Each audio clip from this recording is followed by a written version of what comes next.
Video like जरूर कर लीजिए और ऐसे वीडियो लगातार फ्री में पाने के लिए चैनल को तुरंत सब्सक्राइब कर लीजिए और बेल आइकन को जरूर टैप कर लीजिए ताकि आगे भी सारे वीडियो आपको मिलते रहे। यूट्यूब में फॉलो करते हैं तो प्लीज ये वाला फ्री टेलीग्राम चैनल जरूर ज्वाइन कर लीजिएगा। सारे नोटिफिकेशन सारे अपडेट यहीं पे आते हैं, ध्यान रखिए। नमस्कार दोस्तों, आप सभी का स्वागत है स्टडी फॉर एग्जाम्स में। दोस्तों, यूपी टीपीएससी जूनियर असिस्टेंट के सामान्य अध्ययन सीरीज को आगे बढ़ाते हुए आज हम लोग टॉप 25 क्वेश्चन जो है देखेंगे। यह जो इस सीरीज का 9वां वीडियो है। तो आइए हम लोग देखते हैं पहला प्रश्न। लोग निम्नलिखित में से किसको रहस्यमयी झील कहा जाता है? जोर पोखरी, डोडीताल, रूपकुंड, रेड हिल्स या उपरोक्त में से कोई नहीं। रहस्यमयी झील जो कहा जाता है यह रूपकुंड झील को कहा जाता है। इसका जो ऑप्शन सी है वह आपका सही आंसर है। और यह है कहाँ पर? यह आपके उत्तराखंड में है। उत्तराखंड में है। यहाँ यह झील यहाँ पे जो है नरकंकाल काफी मिले हैं, इसीलिए जो है चर्चा में बनी हुई है। जोर पोखरी जो है यह आपके पश्चिम बंगाल में है। डोडीताल जो है यह आपके उत्तराखंड में है और रेड हिल्स जो है यह तमिलनाडु में है। तो सी ऑप्शन इसका सही आंसर है। नई शिक्षा नीति 2020 के अनुसार स्कूली पाठ्यचर्या का वर्तमान 10+2 संरचना किस संरचना द्वारा जो है प्रस्तावित किया जाना है? ऑप्शन आप लोग पढ़ लीजिए। तो 10+2 जो संरचना हो जाएगी वह आपका 5+3+3+4 हो जाएगी। डी ऑप्शन इसका सही आंसर है। जो नई शिक्षा नीति आई है 2020 की उसके अनुसार डी ऑप्शन इसका सही आंसर है। वर्तमान भारत में कितनी शास्त्रीय भाषाएं हैं? 5, 6, 8, 11 या उपरोक्त में से कोई नहीं। तो इसका जो सही आंसर है अब जो है टोटल जो है 11 हो गई हैं। इससे पहले 3 अक्टूबर 2024 को जो है 5 भाषाओं को जो है शास्त्रीय भाषा का दर्जा दिया गया है, जिनमें आपका मराठी है, पाली है, प्राकृत है, असमिया है और बंगाली। इन 5 भाषाओं को जो है शास्त्रीय भाषा का दर्जा दिया गया है। इससे पहले जो है संस्कृत, तमिल, तेलुगु, कन्नड़, मलयालम और उड़िया ये सभी पहले से ही थी। तो टोटल जो है 11 भाषाएं हो गई शास्त्रीय भाषाओं में। 13 जनवरी 2025 को पीएम नरेंद्र मोदी ने श्रीनगर सोनमर्ग मार्ग पर जेड मोड़ सुरंग का उद्घाटन किया है। आपको बताना यह सुरंग कितनी किलोमीटर लंबी है?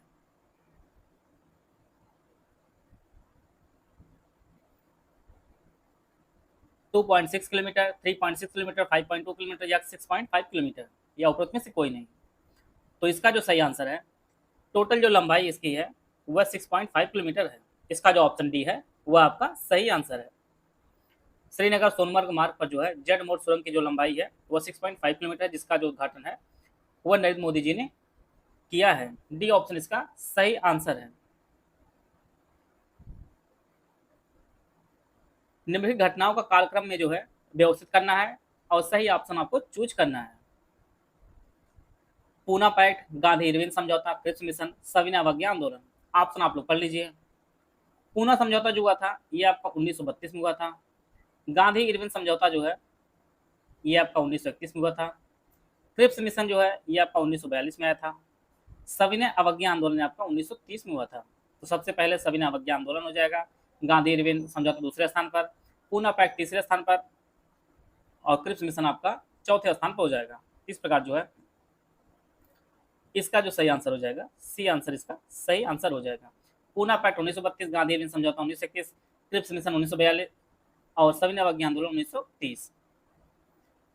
नीति आयोग द्वारा चलाए जा रहे आकांक्षी जिला कार्यक्रम के अंतर्गत उत्तर प्रदेश कितने जिलों जो है शामिल किया गया है? 4, 6, 8, 10 या उपरोक्त में से कोई नहीं। नीति आयोग ने जो है आकांक्षी जिला कार्यक्रम शुरू किया था वर्ष 2018 में और इसमें जो उत्तर प्रदेश टोटल जो है 8 जिलों को शामिल किया गया है। और यह जिले कौन कौन से हैं? चित्रकूट है, फतेहपुर है, बहराइच है, श्रावस्ती, बलरामपुर, सिद्धार्थनगर, चंदौली और आपका सोनभद्र। तो टोटल जो है 8 जिले आकांक्षी जिला कार्यक्रम में शामिल हैं। सी ऑप्शन इसका सही आंसर है। भारत में सबसे अधिक जैव विविधता संपन्न क्षेत्र कौन सा है? गंगा का मैदान, ट्रांस हिमालय, पश्चिमी घाट, मध्य भारत या उपरोक्त में से कोई नहीं। तो सबसे जैव विविधता संपन्न जो क्षेत्र है ये आपका पश्चिमी घाट है। सी ऑप्शन इसका सही आंसर है। भारतीय संविधान की अनुसूची 6 में किन राज्यों को जो है शामिल किया गया है? ऑप्शन आप लोग पढ़ लीजिए। भारतीय संविधान की अनुसूची 6 में जो राज्य हैं, इनमें आपका असम है, त्रिपुरा, मेघालय और मिजोरम है। ए ऑप्शन इसका सही आंसर है। यहाँ पे आपको पहचानना कौन सही सुमिलित नहीं है। कर्पूर मंजरी हर्ष, माल मालविकाग्नि मित्र जो है कालिदास, मुद्रा राक्षस विशाख दत्त, सौंदरानंद अश्वघोष, या उपरोक्त में से कोई नहीं। मालविकाग्नि मित्र की रचना जो है कालिदास जी ने की थी, मुद्रा राक्षस विशाख दत्त ने लिखी है, सौंदरानंद जो अश्वघोष ने लिखी है, कर्पूर मंजरी जो पुस्तक है यह राजशेखर ने लिखी है। ये आपका राजशेखर ने लिखी है। ए ऑप्शन इसका सही आंसर है। यहाँ पे आपको पहचानना है कौन से नगर जो है गंगा के किनारे स्थित है। वाराणसी, लखनऊ, गोरखपुर, पटना। ऑप्शन 1 2 2 3 3 4 1 4 या इनमें से कोई नहीं, उपरोक्त में से कोई नहीं। तो गंगा किनारे जो बसे शहरों में आपके स्थान है, ये आपका वाराणसी बसा हुआ है और पटना भी बसा हुआ है। तो 1 और 4 जो आपका सही आंसर है। बाकी लखनऊ जो आप जानते हैं गोमती नदी किनारे स्थित है, गोमती किनारे स्थित है, और गोरखपुर जो आपका राप्ती नदी किनारे स्थित है, राप्ती नदी किनारे स्थित है। गोमती उद्गम आप लोग जानते हैं पीलीभीत के फुलहर से होता है। यहाँ पे तरफ झील, दूसरी तरफ राज्य दिए गए हैं। आपको पहचानना कौन जो है सही सुमिलित है। लोनार मध्य प्रदेश, नक्की गुजरात, कोलेरू आंध्र प्रदेश, पुलिकट केरल। तो इसमें जो सही सुमिलित हो कोलेरू जो झील है ये आपका आंध्र प्रदेश में स्थित है। लोनार झील यह महाराष्ट्र में है, लोनार जो है यह महाराष्ट्र में है। नक्की झील जो है आपके राजस्थान में है। पुलिकट जो है यह आंध्र प्रदेश और तमिलनाडु की सीमा पर स्थित है। यह भी कई बार परीक्षा में पूछा गया है। आंध्र प्रदेश और प्लस जो है तमिलनाडु की सीमा पर जो है पुलिकट झील है। तो इसका जो ऑप्शन सी है वो आपका सही है।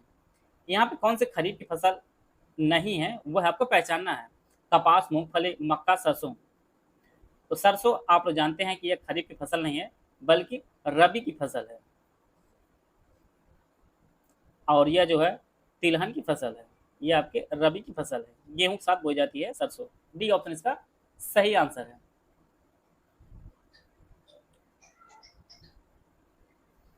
यहाँ पे आपको पहचानना कौन सही सुमिलित नहीं है। नांगल बांध सतलुज नदी, सरदार सरोवर परियोजना नर्मदा नदी, नागार्जुन सागर गोदावरी नदी, हीराकुंड परियोजना महानदी। उपरोक्त में से कोई नहीं।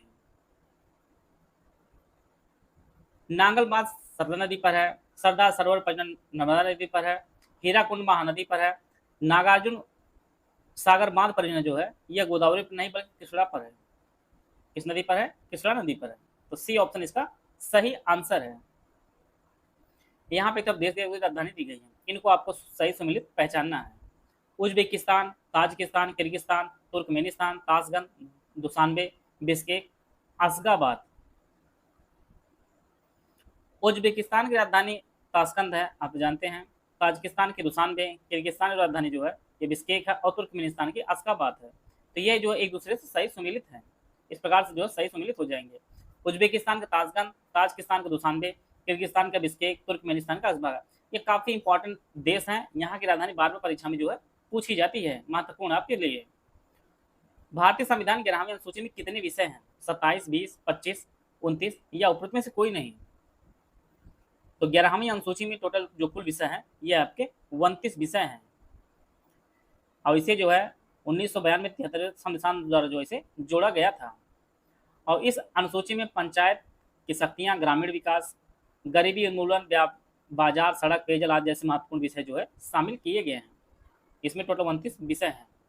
चंद्रयान 3 जो है कब लॉन्च किया गया था?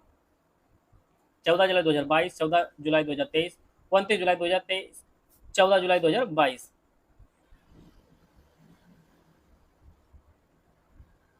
चौबीस मान लीजिए, उपरोक्त में से कोई नहीं।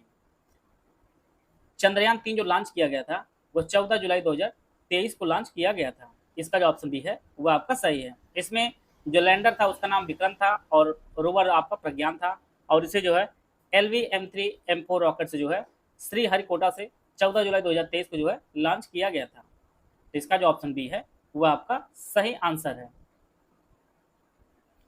क्षेत्रफल की दृष्टि से निम्नलिखित देशों का सही आरोही क्रम आपको पहचानना है। यहाँ पे 4 देश दिए गए हैं, उनका आरोही क्रम पहचानना है। आरोही क्रम का मतलब होता है 1, 2, 3, 4 मतलब बढ़ता हुआ क्रम। तो सबसे छोटा पहले होगा, फिर उसके बड़ा, फिर लास्ट में सबसे बड़ा होगा। तो इसमें जो अर्जेंटीना सबसे छोटा है, फिर भारत है, फिर ऑस्ट्रेलिया, फिर आपका ब्राज़ील है। ये बी ऑल ऑप्शन इसका सही आंसर दिया गया है। सी ऑप्शन सही है। UP triple PT 2025 paid batch है, ये हमारा दोनों भाषाओं में आपको उपलब्ध होगा। लेटेस्ट स्टूडेंट पैटर्न के हिसाब से सिर्फ सिलेक्शन की तैयारी, recorded class, bilingual video classes 50 format में दी जाएगी, डेली प्रैक्टिस कराई जाएगी, एग्जाम ओरिएंटेड टेस्ट सीरीज रहेगा, हाई यील्ड सिलेक्शन मटेरियल आपको दिया जाएगा। पहला जो बैच है पेट 2025 कंप्लीट बैच, ये आप 1500 रुपये इसकी फीस है। इसमें complete student material test series और पेड फीस आपको दी जाएगी। इस बैच में 2025 के ऑफिशियल सिलेबस में दिए गए सभी 15 जो टॉपिक्स हैं का जो है संपूर्ण अध्ययन सामग्री दिया जाएगा। संपूर्ण अध्ययन सामग्री को रिकॉर्डेड बाइलिंगुअल वीडियो क्लासेस के रूप में दिया जाएगा और यह वीडियो क्लासेस के रूप में जो है दोनों भाषाओं में 50 फॉर्मेट में रहेंगी और यही क्लास वाइज वीडियो के नोट्स 50 फॉर्मेट में आपको ग्रुप में दिए जाएंगे। सारी वीडियो क्लासेस समाप्त होने पर इन्हीं 50 को कंपाइल करके टॉपिक वाइज नोट्स जो है ग्रुप में दे दिया जाएगा। इस ग्रुप में ऑफिशियल सिलेबस के हिसाब से कुल जो है 25 टेस्ट सीरीज है, जिसमें 10 आपका फुल लेंथ टेस्ट होगा। हर टेस्ट में 100 प्रश्न होंगे, 15 जो आपके टॉपिक वाइज टेस्ट होंगे। हर टेस्ट में जो है 50 क्वेश्चन दिए जाएंगे। पेड क्विज ग्रुप में भी ऐड किया जाएगा और इसमें जो ऑफिशियल सिलेबस से कम जो है मोस्ट इंपॉर्टेंट 2000 क्वेश्चन कराए जाएंगे और ये आपका डेली बेसिस पे प्रैक्टिस कराई जाएगी। दूसरा बैच है ओनली स्टूडेंट मटेरियल ग्रुप है, इसकी जो फीस आपकी 800 रुपये है। इस बैच में 2025 के ऑफिशियल सिलेबस के हिसाब से जो है 15 टॉपिक्स का संपूर्ण अध्ययन सामग्री दिया जाएगा। संपूर्ण अध्ययन सामग्री को रिकॉर्डेड बाइलिंगुअल वीडियो क्लास के रूप में दिया जाएगा और यह वीडियो क्लासेस जो है दोनों भाषाओं में 50 फॉर्मेट में रहेंगी और यही क्लास वाइज जो है वीडियो के नोट्स 50 फॉर्मेट में आपको ग्रुप में दे दी जाएंगे। सारी वीडियो क्लासेस समाप्त होने पर जो है इन्हीं 50 कंपाइल करके टॉपिक वाइज नोट्स आपको ग्रुप में उपलब्ध करा दिया जाएगा। ओनली टेस्ट सीरीज का ग्रुप है, इसकी फीस 500 रुपये है। इस ग्रुप में ऑफिशियल सिलेबस के हिसाब से कुल 25 टेस्ट दिए जाएंगे, जिसमें 10 आपके फुल लेंथ होंगे। हर टेस्ट में जो है 100% जैसा ऑफिशियल सिलेबस है और प्लस जो है 15 टॉपिक वाइज टेस्ट सीरीज दी जाएगी। हर टेस्ट में 50% दिए जाएंगे। ओनली पेड क्विज ग्रुप 500 रुपये का है। पेड क्विज ग्रुप में भी ऐड किया जाएगा और इसमें जो ऑफिशियल सिलेबस से जो है कम से कम 2000 प्रश्नों की मोस्ट इंपोर्टेंट क्वेश्चन की जो है डेली बेसिस पर प्रैक्टिस कराई जाएगी। इनमें से कोई भी बैच आप ज्वाइन करना चाहते हैं तो ये हमारे 2 नंबर दिए गए हैं, 3 नंबर दिए गए हैं, 8564880530, 7523864455 या 9696066089, ये 3 नंबर दिए गए हैं। इस पर कॉल या व्हाट्सएप करके जो है जानकारी प्राप्त कर सकते हैं और अपनी तैयारी को बेहतर कर सकते हैं। भारत के उपराष्ट्रपति का जो निर्वाचन कौन लोग मिलकर करते हैं? लोकसभा के सदस्य, राज्यसभा के सदस्य, विधानसभाओं के सदस्य, विधान परिषदों के सदस्य। ऑप्शन आप लोग पढ़ लीजिए। उपराष्ट्रपति जो निर्वाचन होता है उसमें कौन कौन लोग प्रतिभाग लेते हैं उसके बारे में प्रश्न बनाएंगे। बेहद ही शानदार प्रश्न है आपके पेपर के लिए। तो उपराष्ट्रपति में जो लोकसभा के सदस्य होते हैं उनमें राज्यसभा के सदस्य होते हैं, इसमें विधानसभा विधान परिषद के नहीं होते हैं। केवल 1 और 2 आपका सही आंसर है। और आर्टिकल 66 में जो है उपराष्ट्रपति के चुनाव को जो है वर्णन किया गया है। ये ऑप्शन इसका सही आंसर है। आप लोग कमेंट बॉक्स में बताइएगा वर्तमान में उपराष्ट्रपति के पद पर कौन आसीन है, इनका नाम आप बताइएगा। मंत्रिपरिषद सामूहिक रूप से किसके प्रति जो है उत्तरदायी होती है? प्रधानमंत्री के प्रति, राष्ट्रपति के प्रति, राज्यसभा के या लोकसभा के या उपरोक्त में से कोई नहीं। तो मंत्रिपरिषद जो है सामूहिक रूप से जो उत्तरदायी होती है ये आपके लोकसभा के जो है प्रति उत्तरदायी होती है। डी ऑप्शन इसका सही आंसर है।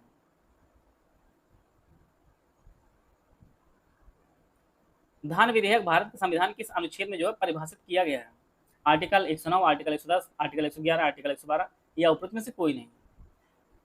धन विधेयक कई बार परीक्षा में पूछा भी गया है। इसको जो परिभाषित किया गया आर्टिकल 110 में जो है परिभाषित किया गया है और धन विधेयक का निर्णय जो लेता है वो लोकसभा का अध्यक्ष लेता है। लोकसभा का अध्यक्ष। बी ऑप्शन इसका सही आंसर 110, आर्टिकल 110।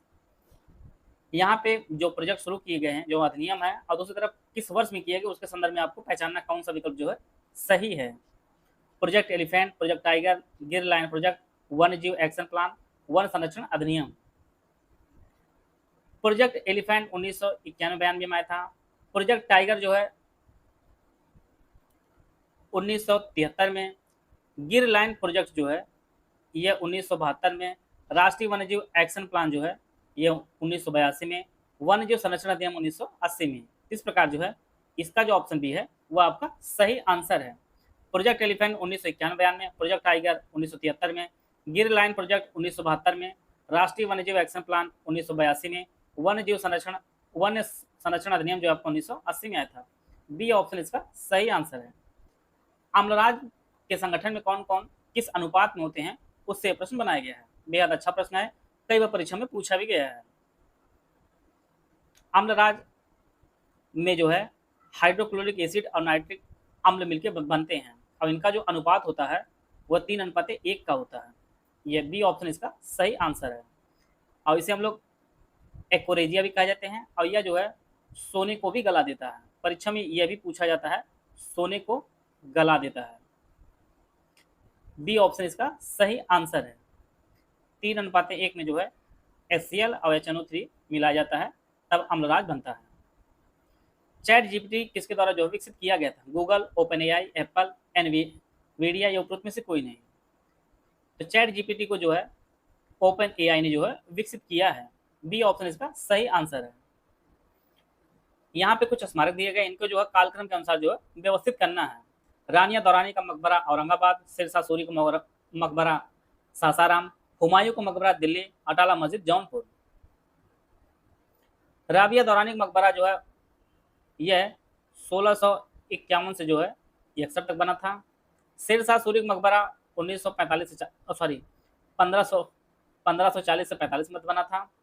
हुमायूं का मकबरा यह 1569-70 के मध्य बना था। और अटाला देवी मस्जिद जो बनी थी यह 1408 के आसपास जो है बनी थी। तो इस प्रकार जो है इसका जो सही आंसर हो जाएगा वो ऑप्शन भी इसका सही आंसर हो जाएगा। सबसे पहले अटाला मस्जिद जो जौनपुर में स्थित है वह बनी थी। बी ऑप्शन इसका सही आंसर है। गुदई महाराज प्रसिद्ध तबला वादक जो है किस घराने संबंधित है? रामपुर घराना, लखनऊ घराना, बनारस घराना या आगरा घराना या उपरोक्त में से कोई नहीं। गुदई महाराज जो है ये एक तबला वादक, यही काफी इंपॉर्टेंट प्रश्न बन सकता है। साथ में जो है यह बनारस घराने संबंधित है, यह प्रश्न काफी इंपॉर्टेंट है ही इसके लिए। सामता प्रसाद मिश्र जिनका नाम गुदई महाराज नाम से फेमस है, ये बनारस घराने सुप्रसिद्ध जो है तबला वादक थे और इनका जन्म जो 1920 में बनारस में हुआ था। इसका जो ऑप्शन सी है वो आपका सही आंसर है। अब आप लोग बताइए कि टोटल 25 प्रश्नों में से आपके कितने प्रश्न जो है सही हुए हैं। इसका उत्तर आप लोग अपने मार्क्स जो है जरूर बताइए, कितने अंक आपको प्राप्त हुए 25 प्रश्न में से।